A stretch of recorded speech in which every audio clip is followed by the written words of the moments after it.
सदगुरु प्यारी सात संगत जी, आप सभी को प्रेम भरी राधा स्वामी जी। सात संगत जी, आज हम आपको साखी सुनाने जा रहे। यहाँ साखी बहुत ही सुंदर साखी है जी। यहाँ साखी हमारे प्यारे बाबा जी की कृपा दृष्टि की है। देखिए, एक बार बाबा जी कहीं जा रहे थे, वहीं रास्ते में उन्हें एक फल की दुकान मिली। वहां से उन्होंने कुछ फल लिए और उन्हें जब सेवादार भाई से कहा कि इसे काटो, और जब काट कर देखा तो उसमें से कोई जीव या कीड़ा निकला। उसे हमारे प्यारे बाबा जी ने हाथ में लेकर कहा, इसकी मुक्ति का समय आ गया है, अब इसका अगला जन्म मनुष्य योनि में होगा। तो साखी में अंत तक जरूर बने रहिएगा और देखिएगा किस प्रकार से हमारे प्यारे बाबा जी ने उस जीव पर दया दृष्टि डालकर उसे मुक्ति दे दी और अगली जिंदगी इंसान की योनि में दे दी।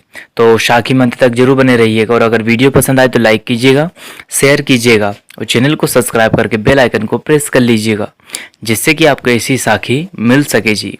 तो चलिए हम चलते अपनी साखी की ओर। सात संगत जी, यहाँ साखी एक समय की है जबकि हमारे प्यारे बाबा जी सेवादार भाई के साथ किसी मेजर सेंटर यानी बड़े सेंटर पर जा रहे थे। वहीं बीच में जब उन्हें रास्ते में एक फल की दुकान मिलती है तो हमारे प्यारे बाबा जी सेवादार भाई से कहते हैं कि गाड़ी रोकिए और आप जाकर वहां से फल ले आइए, और ऐसा कीजिए कि ऊपर के जो फल दिखाई दे रहे हैं उन्हें हटाकर नीचे से दो फल लेकर आना। ठीक उन सेवादार भाई ने ऐसा ही किया जैसा कि बाबा जी ने कहा। अब वहाँ भाई फल लेने के लिए गए और उस दुकानदार से कहा कि भाई ये दो ऊपर के फल हटाकर नीचे से दो तीन फल हमें दे दो। अब उन्होंने जब फल दिया और वहाँ सेवादार भाई उन फल को लेकर आया तो उनके मन में एक ही बात चल रही थी कि हमारे प्यारे बाबा जी ने ऐसा क्यों किया, शायद कुछ इसमें राज होगा। साथ संगत जी, वहाँ भाई फल लाकर बाबा जी को दे देते हैं और वह ड्राइवर भाई गाड़ी में बैठकर अपनी गाड़ी लेकर बाबा जी को सेंटर पर पहुंचा देते हैं। लेकिन उनके मन में एक ही विचार चल रहा था कि हमारे प्यारे बाबा जी ने ऐसा क्यों किया।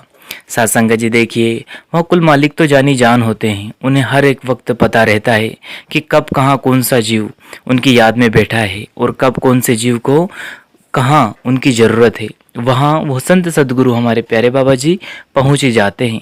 यही इस साखी में हुआ है। तो वहाँ सेवादार भाई जब उनकी कोठी में अंदर जाते हैं और बाबा जी से कहते हैं कि हे बाबा जी, आज आपने ऐसा क्यों किया, इसमें ऐसा क्या राज है जो आपने ऊपर से फल ना लेकर उस दुकानदार भाई से कहा कि नीचे से दो फल निकाल कर दे दो। तब हमारे प्यारे बाबा जी कहते हैं कि आओ भाई, और ये फल साफ सुथरे पानी से धोकर लेकर आओ और एक चाकू लेकर आओ, इन्हें काटो। जब उस भाई ने बाबा जी के किए अनुसार अपना कार्य किया और फल को काटा तो उसमें से एक जीव निकला।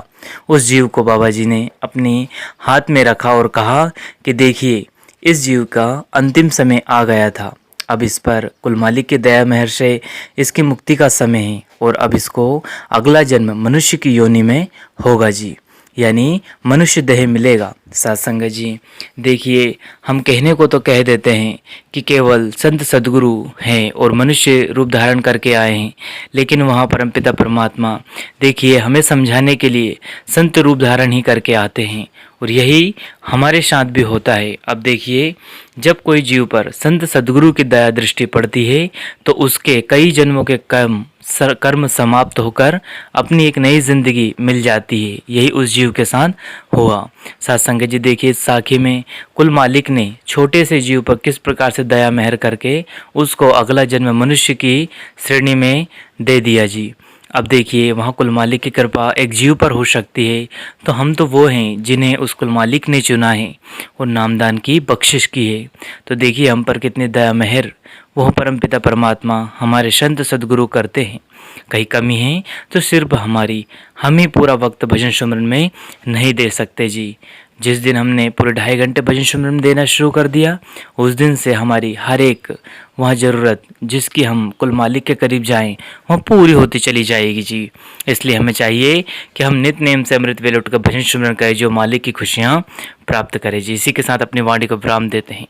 अगर वीडियो पसंद आया हो तो लाइक कीजिएगा, शेयर कीजिए और चैनल को सब्सक्राइब करके बेल आइकन को प्रेस कर ले, जिससे कि आपको ऐसे वीडियो मिल सके जी। धन्यवाद। संत सदगुरु आप सभी पर मेहर बनाए रखे जी। शुक्रिया।